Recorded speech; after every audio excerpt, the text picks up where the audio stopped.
Welcome back. Doctor साहब, साडा अगला सवाल है, सुखबीर बादल ने इस फैसले ते गम और गुस्से का इजहार किया है, इस बारे तुहाडे की व्यूज़ हैं? देखो, सुखबीर बादल की स्टेटमेंट तो बहुत सोहनी है। इन्हों पोलिटिकली जांच है कि किवें किसी सिचुएशन नूं पोलिटिकली एक्सप्लॉयट करना है। उन्होंने तो ये गोल्ड माइन मिल गई है पार्लीमेंट दी चोणां दे विच कांग्रेस के खिलाफ। तीन चार नुकते उन्हें अपने सुखबीर बादल की स्टेटमेंट च ने। एक उन्हें सुप्रीम कोर्ट नूं कहा कि जी वो इसका नोटिस ले और सू मोटो नोटिस लैके जस्टिस दवाए। दूसरा उन्होंने कहा कि जी CBI जिहड़ी है वो सेफ गार्ड कर रही है अपने मालकां दे इंटरस्ट नूं। और उन्होंने कहा जी एक दिन पहला ही सुप्रीम कोर्ट च एडमिट किया CBI ने कि वो कोई भी जिहड़े केसां दी फाइल है वो उन्होंने दिखाते हैं सेंट्रल मिनिस्टरां नूं। और उन्हें तीजे उन्होंने कहा कि जी सारियां एजेंसियां जिहड़ियां ने फस्ट फैमिली मतलब सोनिया गांधी उन्होंने प्रोटैक्ट करने ते लगे ने, क्योंकि जनपथ रोड तो ही आर्डर आए सी यानी राजीव गांधी ने दिते। सो नुकते तो बड़े वधिया ने, पर इन्होंने पुछो भी तुहाडी की करतूत है। तुसी पंजाब दे विच सुमेध सैनी नूं ला के प्रोफैसर भुल्लर नूं उहदे मुੱਢਲੇ हक्कां तो डिनाई करके अमृतसर उन्होंने आउण नहीं दिता गया। तुहाडी अपनी की करतूत है? तुसी पंजाब दे विच एक दरबार साहब 29 साल बाद जो मैमोरीअल बन ही गया है तो तुहानूं उत्थे किहड़ा नां रखना है, उन्होंने पिंडां वाले कहना है नहीं कहना, इस दे उत्ते जिहड़ा इन्हां नूं इन्हां दी नींद हराम हुई हुई है, इन्ना भी इन्हां च करेज नहीं है। सो पोलिटिकल ये गेम है, इन्हां दा कोई हित नहीं है सिखां दे लई। जी डॉक्टर साहब, साडा अगला सवाल है, गुजरात के मुख मंत्री नरेंद्र मोदी ने कहा है कि सरबजीत सिंह ते लाहौर जेल विच होया हमला सरकार की एक होर असफलता है, इस बारे तुहाडे की कमेंट्स हैं? देखो, इस शैतान नूं पुछो कि भी तू 2002 दे विच हज़ारां मुसलमान गुजरात दे विच मारे जी, वो किहदी असफलता सी? तू हुण प्राइम मिनिस्टर का कैंडीडेट बनया होया जी। सो ये जिहड़े ने जिवें सुखबीर बादल लगा होया इहदे चों पॉलिटिक्स करन जां अकाली दल लगे हुए ने, ये भी इहदे चों पॉलिटिक्स कर रहे। हुण कातल जिहड़ा है उहनूं बड़ा किसी दी होर दर्द हो रहा है कि जी उत्थे अटैक क्यों होया, भी पहलां तू जो काम कीता करतूतां कीतियां ने उहदे लई आप ही फांसी लग जाए जी। सो ये घटिया पॉलिटिक्स है, होर कुछ नहीं। जी डॉक्टर साहब, चीन की फौज ने लद्दाख खेतर विच 19 किलोमीटर अंदर आके एक होर फौजी टेंट गड़ दिता है, इस बारे तुहाडे की व्यूज़ हैं? देखो, ये बड़ी दिलचस्प स्थिति बन गई। पाकिस्तान नूं तो दबके मारते रहंदे ने, इन्हों हैगा कि कदे कुछ करता। हुण सरबजीत के मामले भी है जी कि डिप्लोमैटिक रिलेशन खराब हो गए फलाना, चीन वाल मूँह नहीं करते। 62 दे विच 70,000 किलोमीटर तो ज़्यादा टैरीटरी इन्हों के अपने मते ने पार्लीमेंट के जी चीन ने लै लई। हुण जिहड़ियां मीडिया रिपोर्ट्स ने हिंदुस्तान दियां कि लद्दाख सैक्टर दे विच 19 किलोमीटर अंदर आके उन्होंने अपना टेंट पिच किया पीपल्स लिबरेशन आर्मी ने, और 5 जिहड़े ने टेंट ने उन्होंने डिफरेंट डायरैक्शनस। इस तो इलावा 30 के करीब उन्होंने शोल्जर लगातार हैमवी जिहड़ियां ने उन्होंने बैकअप ट्रकों का हैगा फौजी गड्डियां दा उहदे चों बड़े धड़ल्ले दे नाल ने जी। इंडियन डिफेंस मिनिस्ट्री ने पहला दबका मारिया कि जी असीं आह कर देंगे वह कर देंगे। चाइना ने कहा भी करो मीटिंग करो जिहड़ी रूटीन ब्रिगेडियर लैवल ते हुंदी है, उहदे चीन ने कहा जी ठीक है असीं पिछ कुछ यार्ड पिछे चले जाते हैं जी, इस तो वध कोई नहीं। हुण इन्हां नूं पता नहीं लगता कि भी ये बने तो शेर होए सी, गिद्दड़ जिहड़ा ललारी दे मठ च रंगिया गया, समझण लग गया कि भी मैं भी शेर है, शेर नूं जाके चैलेंज किया, फिर गिद्दड़ का की हाल होया होना। सो ये रंगे गिद्दड़ ने अमरीका की थापी लैके समझते सी जी कि असीं चीन नूं अक्खां दिखा रहे हैं। सो जिवें अंग्रेजी च कहंदे ने कि China is putting them in their place जी, वो इन्हां नूं इन्हां दे जिहड़ी आने वाली थां है उस दे उत्ते बिठा रहे जी। डॉक्टर साहब, भारतीय सुप्रीम कोर्ट वालों फिल्म साडा हक ते पाबंदी खत्म करन तों बाद हुण ये 10 मई नूं रिलीज़ हो रही है, इस बारे तुहाडे की कमेंट्स हैं? देखो, सुप्रीम कोर्ट च चंगा पैनल सी जजां दा, जिन्हां दे विच जिहड़े चीफ जस्टिस ने अल्तमश कबीर ने जी, फिर जिहड़े उन्होंने 3-4 वकीलों का पैनल बनाया, उन्हां च एक बीबी इंदिरा जय सिंह है जिहड़ी पंजाब च पीपल्स कमिशन दे वेले भी काफ़ी एक्टिव रही।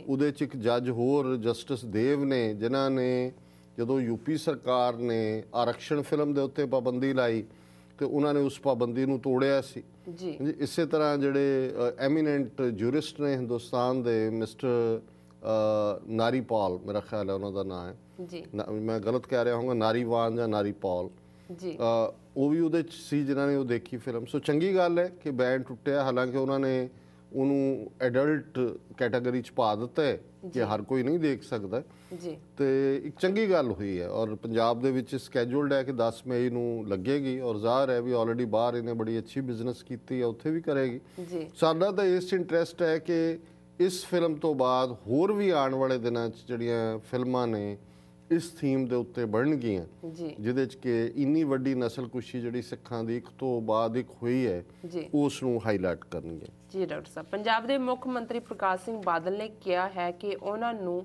ਨਰਿੰਦਰ ਮੋਦੀ ਦੇ ਪ੍ਰਧਾਨ ਮੰਤਰੀ ਬਣਨ ਤੇ ਕੋਈ ਇਤਰਾਜ਼ ਨਹੀਂ ਹੈ। ਇਸ ਬਾਰੇ ਤੁਹਾਡੇ ਕੀ ਵਿਊਜ਼ ਹਨ?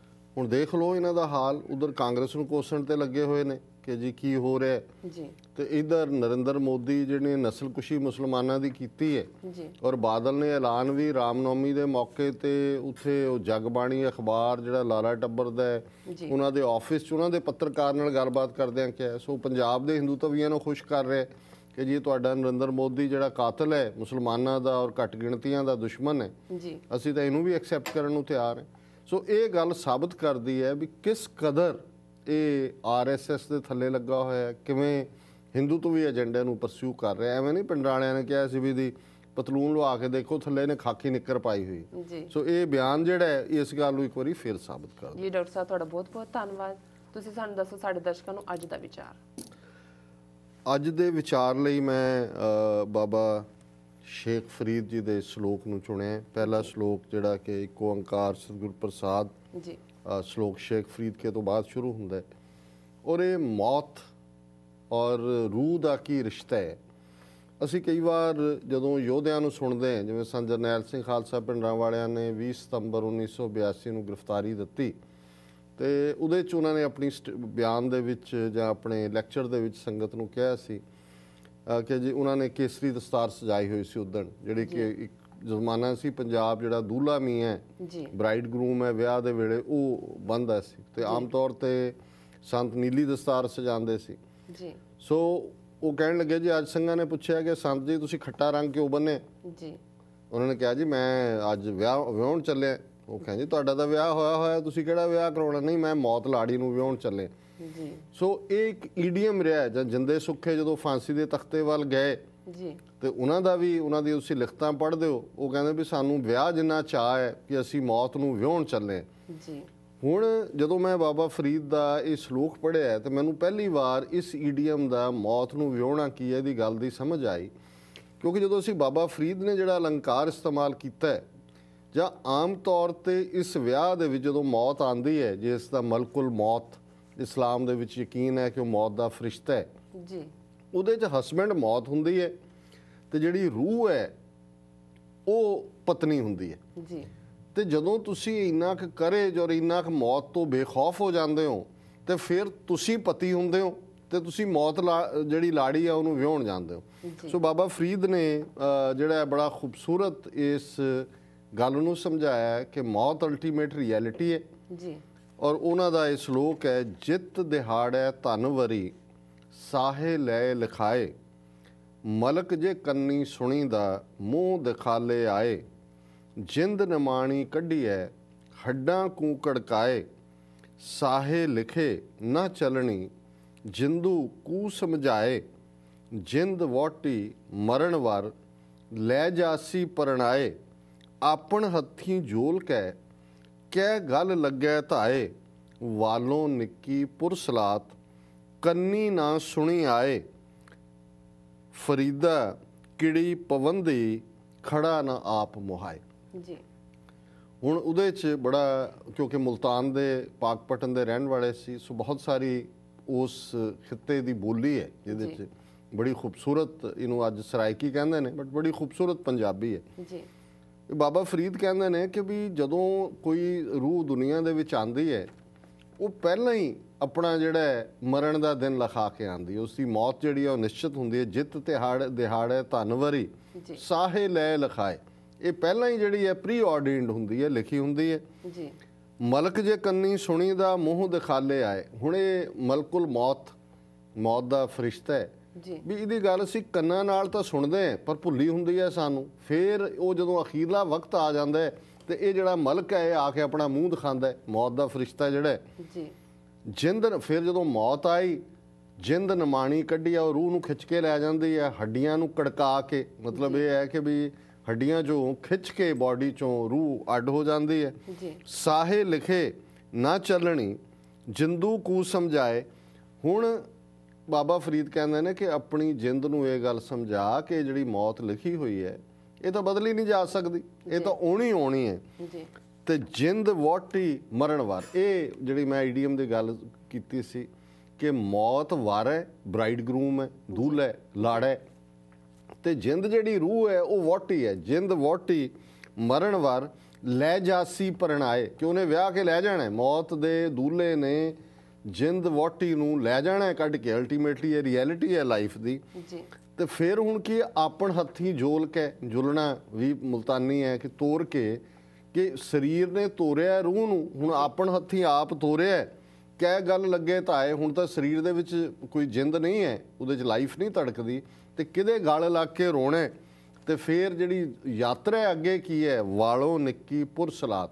ਇਹ ਇਸਲਾਮ ਦਾ ਵਿਸ਼ਵਾਸ ਹੈ ਕਿ ਜਿਹੜਾ ਬ੍ਰਿਜ ਹੈ, ਪੁੱਲ ਹੈ ਹੈਲ ਦਾ, ਉਹ ਇੱਕ ਬੜਾ ਤੰਗ ਪੁੱਲ ਹੈ, ਵਾਲ ਤੋਂ ਵੀ ਨਿੱਕਾ ਹੈ। ਸਿੱਖੀ ਨੇ ਵੀ, ਗੁਰੂ ਨਾਨਕ ਸਾਹਿਬ ਨੇ ਵੀ, ਰਾਹ ਭੀੜੇ ਅੱਗੇ ਜਾਵਣਾ, ਅੱਗੇ ਰਸਤਾ ਵਾਲੋਂ ਨਿੱਕੀ ਪੁਰਸਲਾਤ ਕੰਨੀ ਨਾ ਸੁਣੀ ਆਏ।